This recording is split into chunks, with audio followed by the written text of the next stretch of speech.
Olá, pessoal do Me Salva. Voltando então à nossa saga pelos direitos dos advogados, vamos agora então falar da nossa segunda parte. Bom, a primeira questão importante no que diz respeito aos direitos dos advogados da aula de hoje, então, vai ser em relação ao acesso. Ou seja, constitui então um direito do advogado o acesso à justiça de forma geral, e a gente vai então desmembrar em 3 partes. A primeira delas é o acesso ao preso. Quer dizer, o advogado ele pode conversar com o preso de qualquer forma, ou seja, isso que é muito importante, não precisa de procuração. Embora a gente tende a achar o contrário, o direito do preso de comunicar-se com seu advogado não prescinde de procuração. Então, na verdade, é mais um direito do preso do que do próprio advogado. Isso é decorrência da ampla defesa, aquele princípio constitucional que a gente conhece, que pode, então, nos ajudar a lembrar que quando o advogado quiser conversar com o preso, ele não vai precisar de uma procuração. O preso, na verdade, então, ele não pode ficar incomunicável de nenhuma forma. Além disso, o advogado também tem direito de acesso à justiça e se transforma em direito de entrar e se manter nas sessões dos tribunais.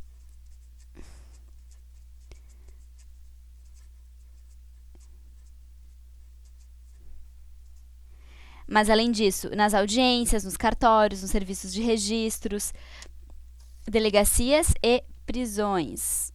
Então, aqui a gente vai ter todos esses locais em que o advogado pode entrar, e o que é muito importante é que em todos esses citados, então, tanto cartório como delegacia, inclusive prisão, não há necessidade dos titulares desses locais, ou seja, ele pode entrar e se manter lá sem que haja um titular, enfim, do próprio local, digamos assim, supervisionando a atitude dele, certo?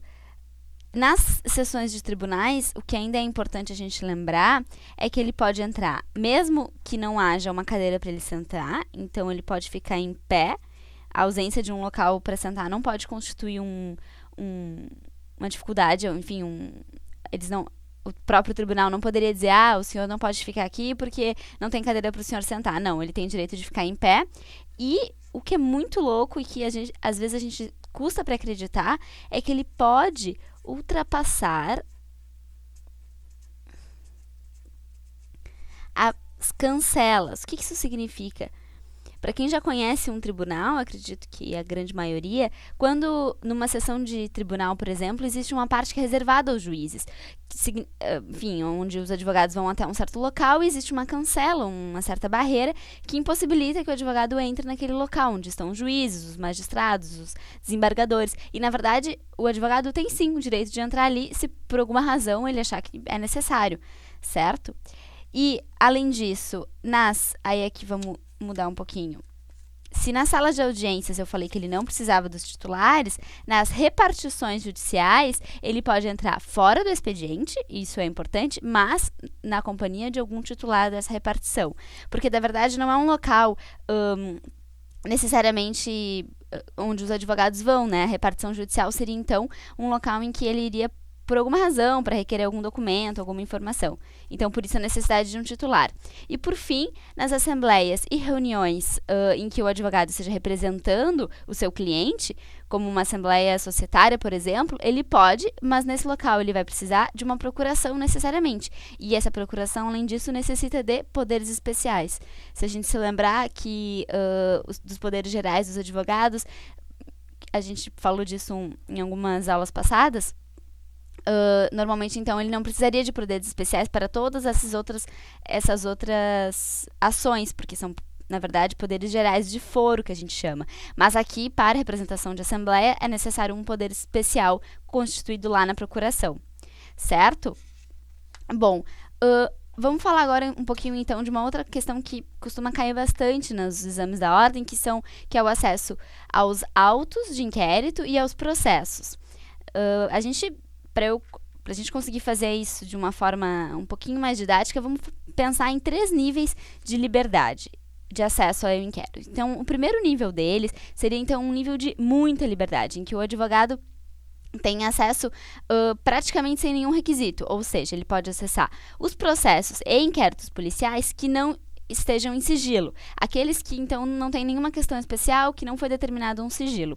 Nestes aqui, ele pode atuar e pode consultar sem procuração, ou seja, não há necessidade de um documento autorizando ele, não há necessidade da procuração do investigado ou do acusado nesse caso.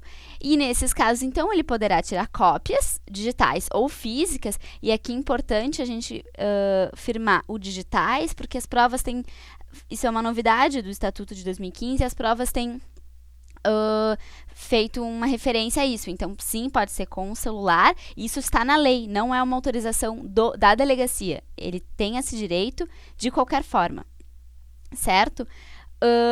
Esse seria, então, um primeiro nível, um nível de muita liberdade. Além disso, isso serve, então, para autos findos ou em andamento. Olha que interessante, pode ser que os autos, inclusive, já estejam findos. Ele também tem direito a essa consulta. E também aos autos conclusos.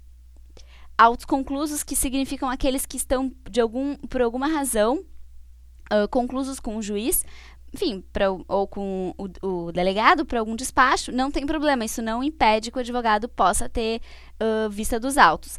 A carga dos autos, ou seja, levar os autos para o advogado, aqui ela está nesse nível de muita liberdade somente para os autos findos. Isso aqui pode causar um pouquinho de confusão, mas vamos lembrar, então, que quando o processo, então, os autos já estão findos, quer dizer, já não estão mais em andamento, eu posso ter a carga por 10 dias do processo e, nesse caso, não preciso de procuração. Então, nível muita liberdade, certo? Mas aí eu vou ter um segundo nível, que seria um nível, então, médio liberdade, que seria justamente, então, para a carga dos autos que estão em andamento, ou seja, não aqueles que já foram findos, e nesse caso eu preciso de uma procuração do meu cliente, que pode ser o próprio indiciado, ou, digamos, o assistente de acusação, enfim, alguma parte do processo. Preciso de procuração, então, para levar os autos para casa. E o nosso terceiro nível, que é o nível de pouca liberdade, ou seja, não há a possibilidade de carga, mesmo que haja procuração. Por que isso? Deixa eu ajeitar aqui só. Nesses casos, são 2 casos, na verdade, bem específicos. Então, não se preocupem porque não tem mais além desses. O primeiro deles é o caso em que esses autos, eles possuem documentos originais de difícil restauração, ou, enfim, pode ser um documento original de difícil restauração ou alguma circunstância relevante, e aí aqui é um pouco ampla a lei, que justifique justamente a permanência desses autos no cartório. Quer dizer, eles não podem sair dali. Para que isso aconteça, é necessário um despacho, então uma decisão do juiz determinando isso. Não basta simplesmente que o oficial do cartório me diga, não, esses autos aqui não podem sair do cartório porque tem um documento original. Não, é necessário uma decisão fundamentada da autoridade explicando os motivos pelos quais eles não podem. Porque, em tese, todos os autos, a gente parte do pressuposto de que todos os autos podem sair do cartório. E nesses aqui são exceções bem específicas da lei. A segunda opção, então, a segunda hipótese em que também não há a possibilidade de tirar o processo em carga, de levar para casa ou para o escritório, é quando o advogado já deixou de devolver os autos em uma outra oportunidade. Na verdade, ele deixou de devolver, digamos, ficou, sei lá, com um mês, 2 meses, 3 meses em casa, mas ele foi intimado para isso. Quer dizer, não é o caso em que ele ficou muito tempo com o processo em carga, mas ele não foi intimado e ele resolveu devolver por livre e espontânea vontade. Não, nesse caso, se ele devolveu por livre e espontânea vontade, não tem problema, ele pode continuar retirando o processo em carga. Aqui é só quando ele foi intimado, essa palavra aqui é muito importante.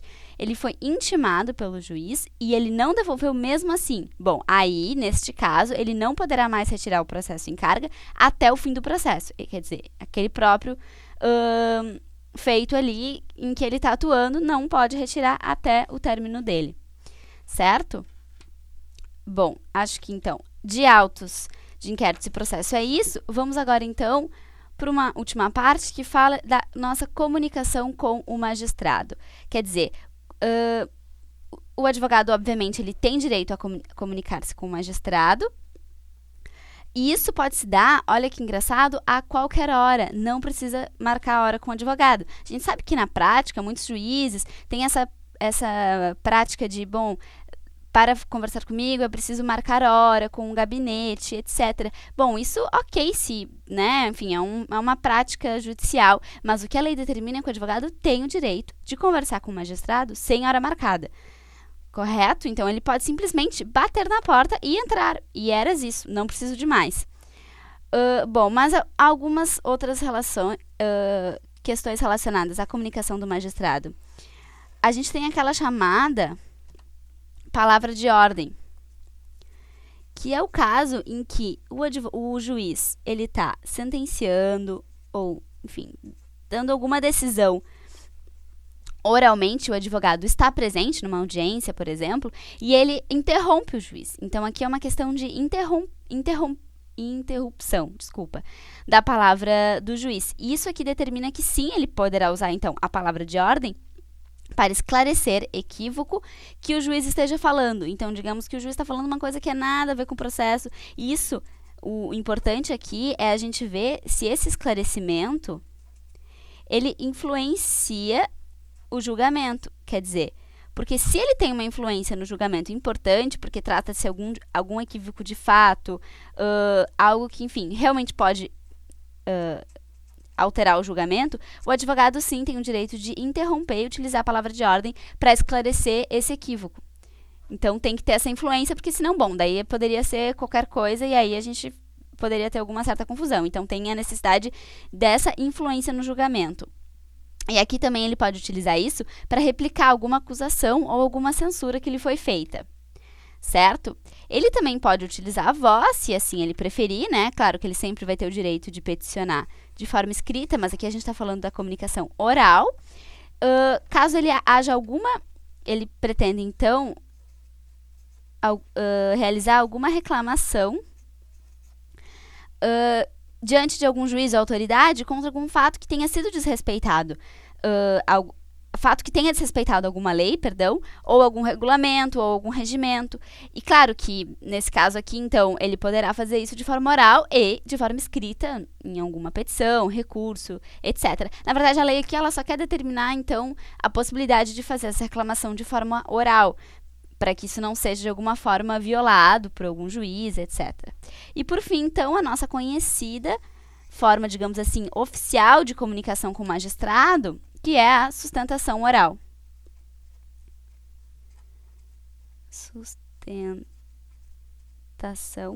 oral, que é aquele momento, então, nos órgãos colegiados em que o advogado conversa com o juiz, né? Conversa um pouco... É um pouco otimista, na verdade, o que acontece é que o advogado faz uma fala de até 15 minutos, e aí, de acordo com os regimentos dos tribunais, defendendo, então, o porquê do provimento do seu recurso. A sustentação oral, então, ela é um órgão, é um direito, dos advogados, só que isso se limita de acordo com os regimentos internos de cada tribunal. Então, cada tribunal vai acabar determinando a forma como a sua sustentação oral vai acontecer. E tem alguns que é importante dizer, que isso às vezes pode cair, que já determinam, então, que a réplica do advogado após a fala do relator, ela é proibida. Por exemplo, então, digamos que o advogado faz uma sustentação oral, o relator, então, vai proferir seu voto e o advogado pretende fazer uma réplica sobre aquilo. Bom, aquilo aí já é um pouco demais e entende, então, que poderia causar alguma certa confusão, um certo tumulto. Certo? Bom, então, vamos só lembrar das nossas três questões importantes aqui para a gente lembrar que podem causar uma certa confusão. Primeira delas, sim, é possível falar com o preso sem procuração.